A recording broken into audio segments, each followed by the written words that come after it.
नमस्कार साथियों, आप देख रहे हो न्यू राजस्थान धरा लाइव।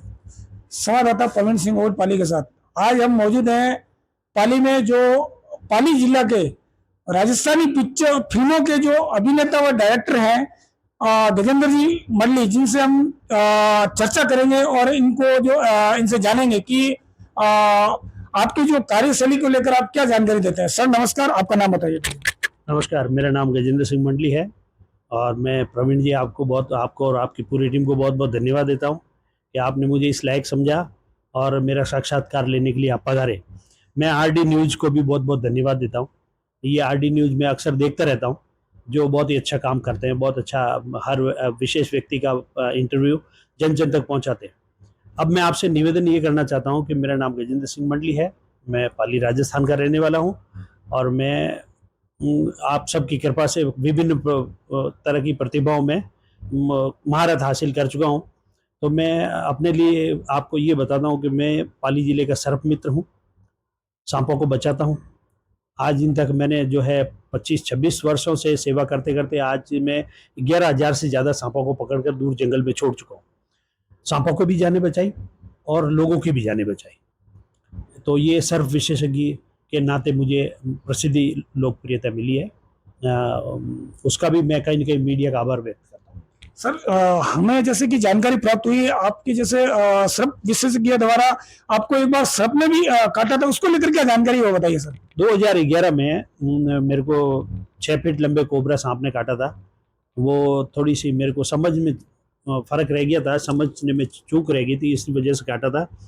और उसमें मैंने ये किया कि मैं घबराया नहीं 1% भी और तुरंत अस्पताल गया। 10 मिनट में अस्पताल पहुंच गया, 10 मिनट में एंटीडोज लग गए और मेरी जान बच गई। और अभी 1.5 वर्ष पहले भी मुझे एक 5 फीट लंबे कोबरा सांप ने काटा था और उस समय थोड़ी स्थिति मेरी हालत खराब हो गई थी। मुझे एम्स जाना पड़ा जोधपुर। रात 3 बजे तक वहाँ मेरी जांचें हुई। 3 बजे के बाद में डॉक्टरों ने मुझे खतरे से बाहर बताया और फिर मैं पाली के बांगड़ अस्पताल में डॉक्टर आजारीमल जी चौधरी के निर्देशन में 3 दिन यहाँ डॉक्टरों की देखरेख में रहा और मैं खतरे से बाहर हुआ। तो सांपों को पकड़ते वक्त कई बार हमारी समझ जो होती है वो हम कॉन्फिडेंस हो जाते हैं कि नहीं यार मुंह उधर होगा, जबकि मुंह इधर होता है, तो हम वो वहाँ थोड़ा गलत हो जाते हैं। तो धीरे धीरे हमारा अनुभव बढ़ता गया। धीरे धीरे हम सांपों के बारे में रिसर्च करते गए और इस तरह से हमने ये 11,000 से सांपों का ज़्यादा पकड़ने का रिकॉर्ड बनाया। सर सब विशेषज्ञ के साथ साथ आप जैसे कि एक जन सेवा भी कर रहे हैं, जैसे हम देखते आ रहे हैं, तो इसको लेकर क्या जानकारी ये भी बताइए। मैं कर्मयोगी संगठन का जिला अध्यक्ष और संस्थापक हूँ और इसमें अभी हमारे पास सैकड़ों कार्यकर्ता हैं। पूरे पाली जिले का ये संगठन है और इसके माध्यम से हम जनता के हित की जो मांगे होती है वो हम प्रशासन के सामने रखते हैं और उनको आगाह करते हैं कि अगर आप ये काम कर देंगे तो जनता की भलाई का काम हो जाएगा और जनता को इसका फायदा मिलेगा। और प्रशासन भी बड़ा दिल रखते हुए हमारी बात को मानता है और वो हमारे बताए हुए काम को पूर्ण करने का प्रयास करता है और उससे जनता को फायदा होता है।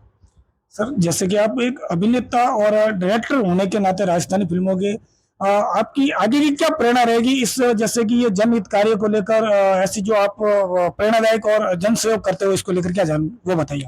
प्रवीण सिंह जी ओड साहब, मैं आपसे ये निवेदन करना चाहता हूँ कि पहले आगे की बताऊं उससे पहले पीछे की बता देता हूँ। जो आपको उचित लगे। मैं जो फिल्में बनाता हूँ वो फिल्में बनाता हूँ मैं समाज में बदलाव लाने वाली फिल्में।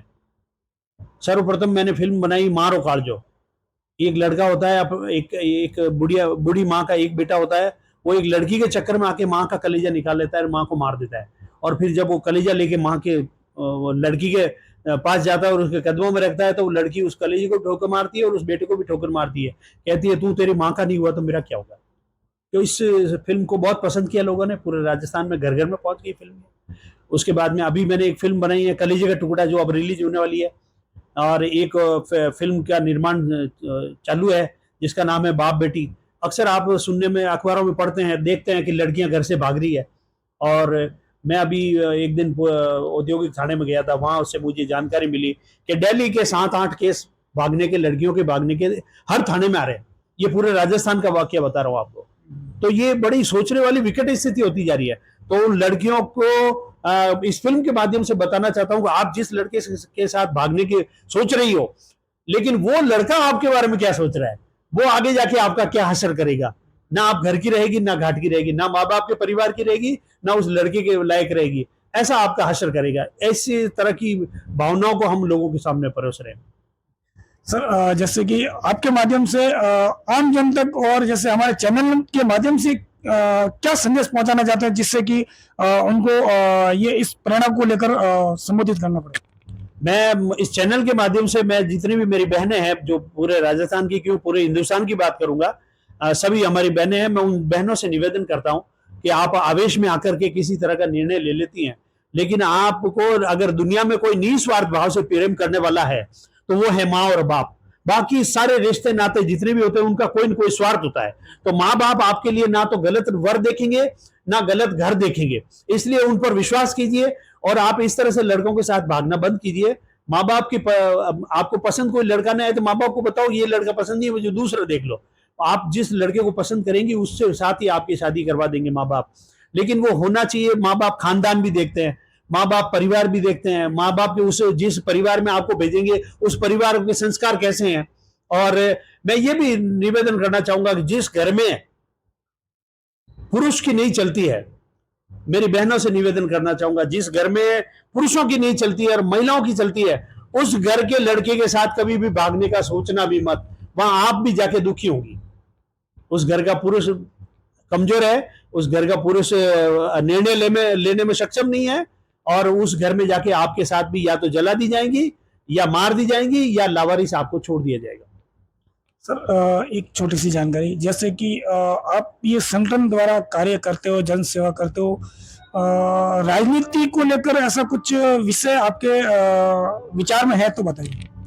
आगे देखिए सर, अगर जरूरत पड़ेगी तो हम भी पार्षद का चुनाव लड़ेंगे और जनता के भलाई के लिए अगर कोई किसी कुर्सी पे बैठना पड़ेगा तो हम भी प्रयास करेंगे और जनता ने आशीर्वाद दिया तो हम भी कोई किसी कुर्सी पे बैठेंगे। आज हमारे पास कुर्सी नहीं है, कोई साइन करने की ताकत नहीं है, तो भी हम इतना काम कर रहे हैं। अगर हमारे पास अगर कोई साइन करने की ताकत होगी तो घर बैठे लोगों को सरकारी योजनाओं का लाभ दिलाए। देखिए सर, अगर जरूरत पड़ेगी तो हम भी पार्षद का चुनाव लड़ेंगे और जनता के भलाई के लिए अगर कोई किसी कुर्सी पे बैठना पड़ेगा तो हम भी प्रयास करेंगे और जनता ने आशीर्वाद दिया तो हम भी कोई किसी कुर्सी पे बैठेंगे। आज हमारे पास कुर्सी नहीं है, कोई साइन करने की ताकत नहीं है, तो भी हम इतना काम कर रहे हैं। अगर हमारे पास अगर कोई साइन करने की ताकत होगी तो घर बैठे लोगों को सरकारी योजनाओं का लाभ दिलाएंगे, घर बैठे लोगों की मदद करेंगे। आज भी करते हैं हम, आज भी चाहे अस्पताल का मामला हो, कलेक्टर ऑफिस का मामला हो या सरकारी योजनाओं का फायदा दिलाने का मामला हो तो लोग हमारे पास आते हैं, हम अपना समय खराब करके उनके साथ जाते हैं और अधिकारियों से निवेदन करके उनका काम करवाते हैं। तो ये राजनीति में आने का पर्पज हमारा ये नहीं है कि कुर्सी लेना है।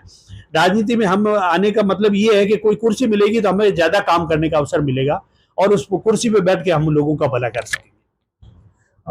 ये थे हमारे गजेंद्र सिंह जी मंडली, जो एक फिल्म अभिनेता के साथ साथ डायरेक्टर भी हैं और इन्होंने कई फिल्में ऐसी बनाई हैं जिसको लेकर एक जनता को और सेवा को लेकर और उनमें एक जागरूकता फैलाने को लेकर इन्होंने कई फिल्में बनाई और अभी भी पाली जिले में ऐसे मान्यता और इनको ऐसे चर्चित चेहरे हैं जो हर जन सेवा में सेवा करते हैं। और ऐसी ही खबरें देखते रहे और हमारे चैनल के साथ जुड़े रहे। न्यू राजस्थान धरा के साथ संवाददाता प्रवीण सिंह ओड पाली। सर एक छोटी सी जानकारी, जैसे कि यहाँ पाली में जो जनता है कई समस्याओं को लेकर ग्रस्त है, जैसे कि सीवरेज लाइन है और जो सड़कें टूटी हुई है, बिजली कटौती को लेकर है, ऐसे कई समस्याएं हैं, उसको लेकर आपके क्या विचार है ये बताइए सर। सर्वप्रथम तो मैं आपसे निवेदन करना चाहूंगा कि सीवरेज के बारे में बताना चाहूंगा। सीवरेज में क्या हुआ है कि सीवरेज में इतना सा पाइप लगा है, अब इतना सा पाइप लगा है और बाहर जो कुंडी बनाई है किसी के घर के बाद सीवरेज को जोड़ने के लिए, उसमें इतना सा पाइप है। अब वो अगर उसमें अगर शैम्पू का पाउच भी अगर जाता है तो वो शैम्पू का पाउच तो उसमें फंस जाता है, तो वो सीवरेज ओवरफ्लो होती है। या कोई पॉलीथीन की थैली अगर सीवरेज की पाइप में चलेगी, छोटा पाइप है तो उसमें वो पानी से भरेगी तो फूलेगी तो वो ओवरफ्लो होती है। तो ये मेरे ख्याल से सीवरेज तो पूरी तरह से फैल हो गई है पाली में। जब तक ये सारे सीवरेज के पाइप, छोटे पाइप निकाल के बड़े पाइप नहीं लगाए जाएंगे तब तक ये सीवरेज पाली में सक्सेस नहीं है। अब आते हैं अपन कैचमेंट एरिया के बारे में। पिछले वर्ष आपने देखा 1.5 महीने तक मोहल्लों में पानी रहा था और घुटनों से ऊपर तक पानी कॉलोनी में भरा हुआ था। और उस समय क्या हुआ कि मैं यहाँ का सर्प विशेषज्ञ हूं, तो सांप घरों में घुस रहे थे, बाहर सांपों को कोई जगह नहीं मिल रही थी। तो सांप घरों में घुस रहे थे, लोग मेरे को फोन कर रहे थे, मैं घुटनों से ऊपर ऊपर पानी में जाकर के उस घर में से जाकर के छत तक ऊपर जाकर सांप बैठ रहे थे, उनको पकड़ पकड़ के लाता था, दूर जंगल में छोड़ता था। तो उन लोगों की जहां जहां पानी भरा, जहां जहां 1.5 महीना पाली शहर में पानी भरा हुआ पड़ा रहा, उन लोगों की पीड़ा को मैंने करीब से देखा, मैं उसमें से गुजरा हूं। तो हमने जब कर्मयोगी संगठन का निर्माण किया आज से 3 महीने पहले, तो सबसे पहला हमारा ज्ञापन यही था कि कैचमेंट एरिया का अतिक्रमण हटाओ वरना पाली फिर से डूबेगा, और ये हमने किया। और मैं धन्यवाद देना चाहूंगा पाली नगर निगम के नवीन जी भारद्वाज साहब, कमिश्नर साहब को। उन्होंने काम शुरू किया और काम शुरू करके उन्होंने नालों वगैरह को सफाई करना शुरू कर दिया है। लेकिन मैं ये भी निवेदन करना चाहूंगा कि जब तक कैचमेंट एरिया का अतिक्रमण नहीं हटेगा, जबकि वो चिन्हित किया जा चुका है, वो अतिक्रमण नहीं हटेगा, तब तक खतरा पाली का विपरीत से डूबने का बना रहेगा। जैसे कि अब सर, रही सड़कों की बात, हाँ, आप भूल जाते हो इसलिए मैं आपको याद दिला दूं। सड़कों की बात, तो सड़कों में कई जगह सड़क के ऊपर सड़क बना दी जाती है, जबकि नियम ये है कि सड़क को तोड़ करके फिर सड़क बनाई जाए। उससे कई घरों के घर जो है नीचे डूब जाते हैं, सड़क ऊपर आ जाती है। तो सड़क की व्यवस्था भी अच्छी नहीं है, नालियों की व्यवस्था भी अच्छी नहीं है।